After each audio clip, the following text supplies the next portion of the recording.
Здравей, народ! Включвам се накратко с поредния лайф и темата от книгата "Пари, дългове и тайни" или как ние сме кредитори, нито една банка не е кредитор. Оригиналното заглавие вече даже го забравих. Сега в този лайф ще поговорим за измамата със сламения човек и нашия юридически двойник в корпоративната система на Република България и не само. Това е в световен мащаб, всяка една държава е корпорация. В предходния лайф, тези, които не са гледали лайфовете, препоръчвам, който има интерес да влезе да ги изгледа, за да почне така да навързва нещата. Ще ги правим нещата постепенно. Така по книгата ще карам, от нея ще чета. Сега всичко, което е написано в книгата е окей. И смятам, че е така, но това не означава, нали, че вие трябва на 100% да се съобразявате с това нещо. Преди да продължим с нашия юридически двойник, искам да кажа някои неща за тези от вас, които не знаят защо използваме израза жив мъж или жива жена, или жив и дееспособен мъж или жива дееспособна жена, или само дееспособен мъж и дееспособна жена и така нататък. Когато използваме подобни изрази, това означава, че ние говорим за реално живо същество от плът и кръв, а не за юридическата фикция, създадена чрез документи като акт за раждане и лична карта. Тоест това е една огромна разлика. Дееспособният мъж или жена е разумно същество, което не се нуждае от управление, защото е непълно способно само да управлява, да живее по чест, съвест и достоинство. Аз лично за себе си мога да кажа на 100%, че не се нуждае от никакво управление, от никакви корпорации, които не признавам по никакъв начин и живее по чест, съвест и достоинство. И не желая някакви си тарикати, корпоративни структури и така нататък да ми налагат аз какво да правя, как да живея и така нататък, да ми нарушават свободната воля. Така, тези статуси, жив мъж и жива жена, дееспособен мъж или дееспособна жена, живо същество, не попадат под юрисдикцията на държавата, корпорацията. И затова ще бъдат използвани често в това ръководство. Тоест, чета в момента откъси от книгата, няма да чета всичко дословно. В тази извратена корпоративна система, тя наистина е извратена. Освен това, те хора изобщо нямат идея какво означава честност, съвест, достоинство, добросъвестност и каквото се сетите там. Те си правят каквото си искат, но това е до време. Така, в тази извратена корпоративна система именно тези документи създават така нареченото физическо лице или гражданин. Това са правни конструкции, които по дефиниция са мъртви, нямат воля и се третират като обекти изгубени в морето. Това е по морското право. Целият свят се управлява от морско, римско, както искате, така го наречете. Това не е случайно. Нали? Говорим за личните карти, за гражданите и за физическото лице. Това не е случайно, тъй като така наречената държава Република България и не само, не е орган на народа, а е търговска корпорация, действаща по правилата на корпоративното и морското право, това, което казах преди малко. Няма нищо народно в тази структура, тя съществува с една единствена цел – да управлява юридически фикции, граждани, физически лица, а не живи същества, които сме ние. Тоест, ние сме живия, суверен, всичко трябва да бъде под наш контрол. Но те ни го взимат с те измислени документи, за които ще разберете. За които вече сте разбрали, ще разберете как ни манипулират с тях. Това е езикът на морското право, чрез който всеки мъж или жена бива обявен за изгубен в морето, юридически мъртъв и така попада под властта на държавата, корпорацията. Актовете за раждане като създаване на юридическата фикция. Един от най-големите заблуди, в които всеки един от нас е въвлечен, още с раждането си, е създаването на юридическа фикция под формата на фалшив дубликат чрез акт за раждане. Тоест, още когато се родиме, това е така наречения дубликат или в света е известен като сламен човек, като лична карта, като паспорт, от пас и порт, като го различи, разберете какво имам предвид и така нататък. Това не е просто обикновен документ, който удостоверява факта на раждането, но и служи за регистриране на нов субект в системата на корпоративното робство. Какво всъщност представлява актът за раждане? Той не е доказателство за живо същество, а документ, който създава юридическо лице с името на детето. Родителите несъзнателно регистрират своето дете в системата като юридическа фикция, която след това ще бъде използвана естествено за данъци, глоби и правни задължения. Самият акт за раждане обикновено съдържа сериен номер и баркод. Това представлява финансов инструмент, а не просто удостоверение. Сега има информация, но няма как да се докаже, че с тия актове за раждане и не само се търгува по разни борси и така нататък. Но това всичко се крие от нас. Защо всичко това е важно за така наречената държава? Всеки наш двойник е юридическа конструкция, която съществува само на хартия, но чрез нея държавата налага контрол над реалния жив мъж или жена. Всички документи, издадени на база на този акт, паспорт, лична карта, шофьорска книжка, са част от тази фикция и подчиняват живото същество, т.е. нас, към така наречените корпоративни измислени закони, в кавички. В правната система има разлика между жив и дееспособен мъж или жива дееспособна жена и физическо лице и гражданин. Но на хората не им се казва за това нещо, защото ако го знаят, никога няма доброволно да се подчинят на измислените правила, наложени чрез тази правна корпоративна схема. Така, това ще го пропусна с регистрацията. За да се направи регистрацията, родителите така. Окей, това е важно, ще го прочита.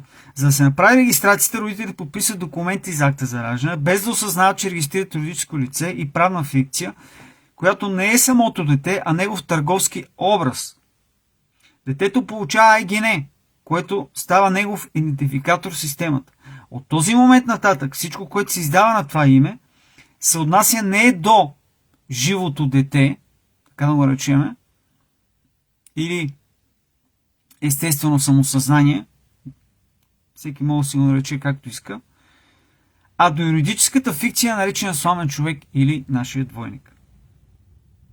Акта за раждане не е просто административен документ. Той е първата стъпка, чрез която всяко дете бива въвлечено в корпоративната система на така наречената държава без знание и съгласие. Тоест това си е манипулация и чиста измама. Всичките корпоративни структури, това е редовен номер. Измама и манипулация. Паспорт и личните карти. Инструменти за контрол. Лични документи, които хората използват ежедневно, като паспорт и лични карти, шофьорски книжки, всъщност не са предназначени да удостоверяват самоличността на нас, живите мъже и жени или дееспособни, който както му харесва, така може да се нарича. Те са част от юридическата схема, която ги привързва към фиктивната идентичност на сламения човек. Тоест, за да могат те да ни контролират нас, те трябва да ни свържат с тези лични карти, шофьорски книжки и така нататък. От тук тръгва цялата схема. Какво представляват паспорти и личните карти? Тези документи не са доказателство за живо същество, а такива, които удостоверяват съществуването на физическото лице, правната маска. Маска. Всеки паспорт и лична карта са собственост на държавата. Това всеки може да си го провери, а не на нас, суверените, на които са издадени. В закона, в кавички, за българските лични документи е записано, че тези документи са собственост на държавата, което означава, че те не принадлежат на живия суверен, човек, народ, мъж, жена, а на корпоративната структура, която ги издава. От тук логично следва да си зададем въпроса. Всяко движимо и недвижимо имущество, което е регистрирано на личната карта, на кого всъщност принадлежи? Личните карти са собственост на държавата майка, така ще наречеме, която ни е прецакала естествено. Това е друга тема, че всичко е недействително, когато се сключват договори по измамен начин. При тях всичко е измама, но това е друга тема. Защо имената на документи са изписани с главни букви? В юридическия контекст името изписано с главни букви представлява юридическо лице, а не жив мъж или жена. Във всички официални документи, банкови сметки, съдебни дела, всичко е с главни букви, защото се отнася до сламения човек, нашият двойник. В класическата граматика използването на главни букви не е нормална практика, но правото това има различно значение. Как чрез тези документи ни поставят под тяхната юрисдикция? Когато човек се идентифицира чрез паспорт или лична карта, той всъщност приема правния статус на физическото лице. Това е целта на всеки един орган. Да ни приравни с она пластмаса лична карта, физическо лице, граждани, с което ние нямаме абсолютно нищо общо. Това означава, че всяко взаимодействие с държавните органи се случва не с нас, живите същества,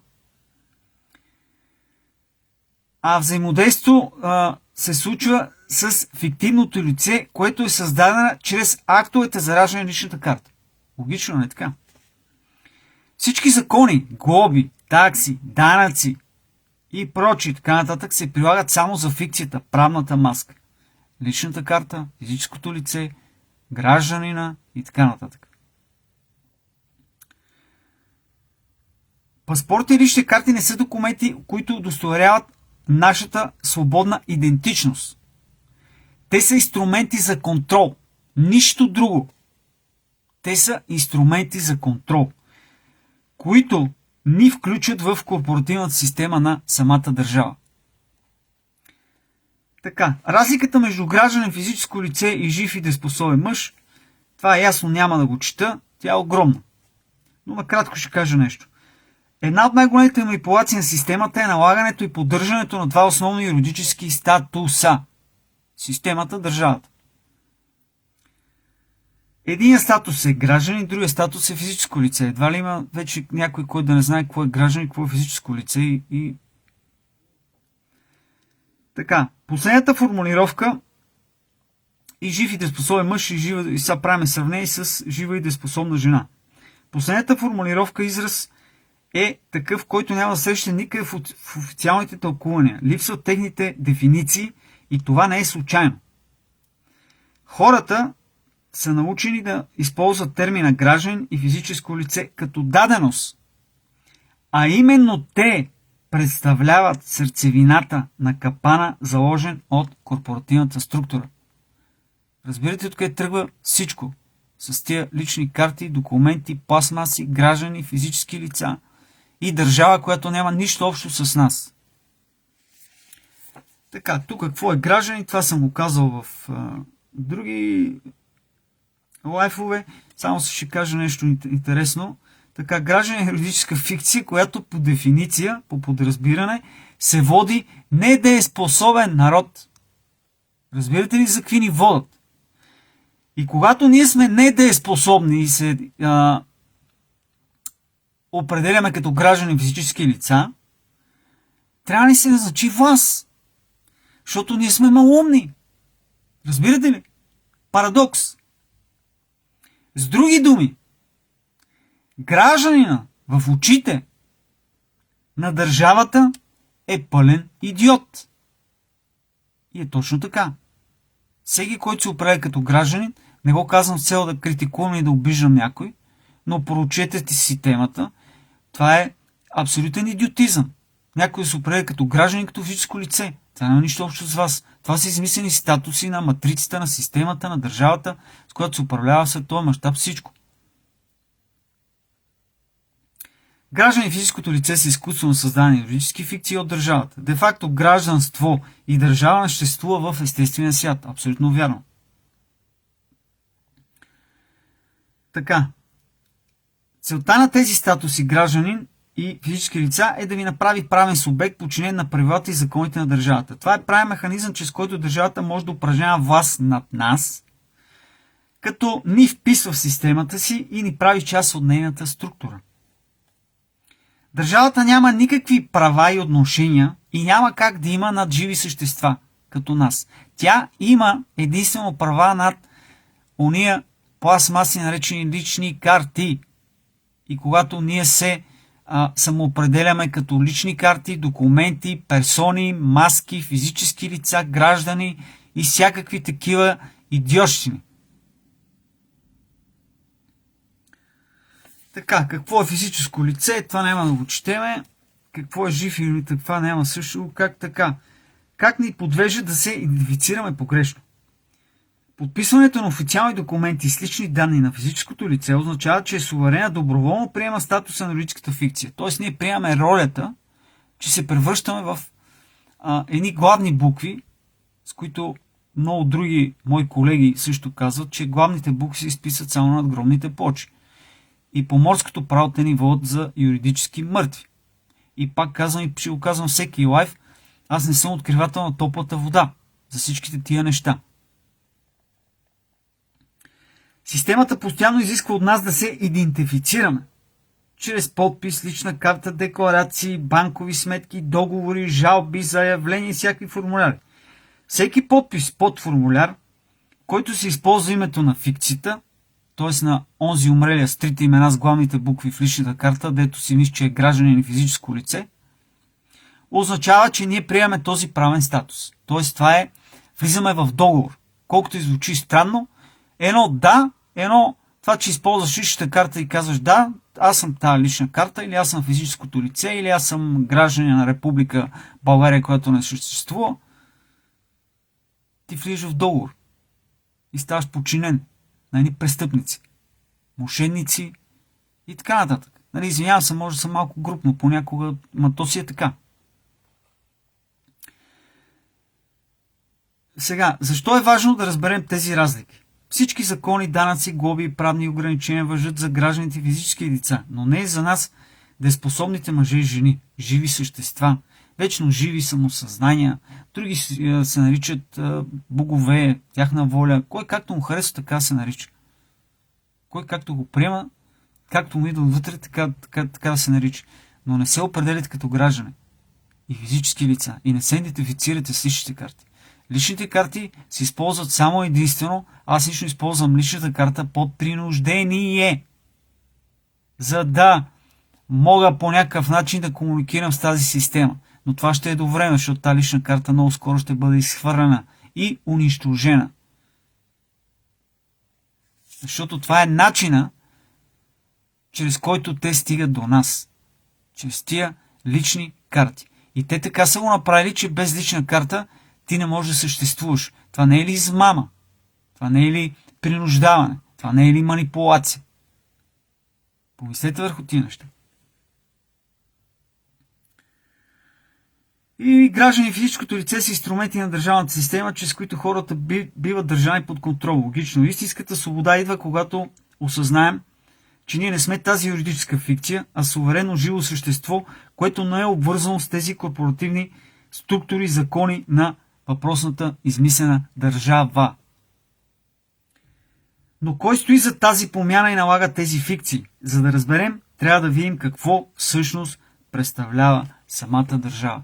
И това ще го оставя за следващ лайф, за да не стане дълъг лайфа. На следващия лайф ще си поговорим за самата държава. Република България. Република България. Ще си поговорим за нея. Какво представлява самата държава. С това искам да приключа, за да не ставаме дълги и досадни. Ще сложа линкове, който иска си свали книгата. Абсолютно безплатно от сайта живите.com и другия lumirmitov.com. Ще оставя връзки в видеята. Имаме YouTube канал, имаме Telegram канал.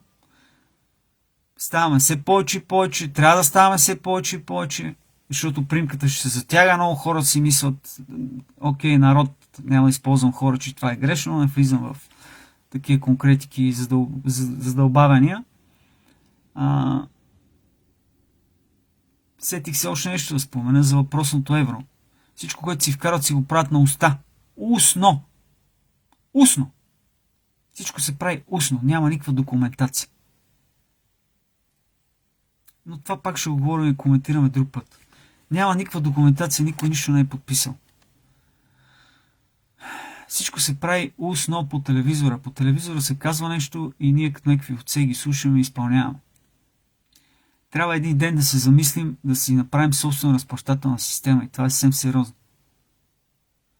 Защото тези тарикати, така да ги наречем, корпоративни, ще затягат примката все повече и повече.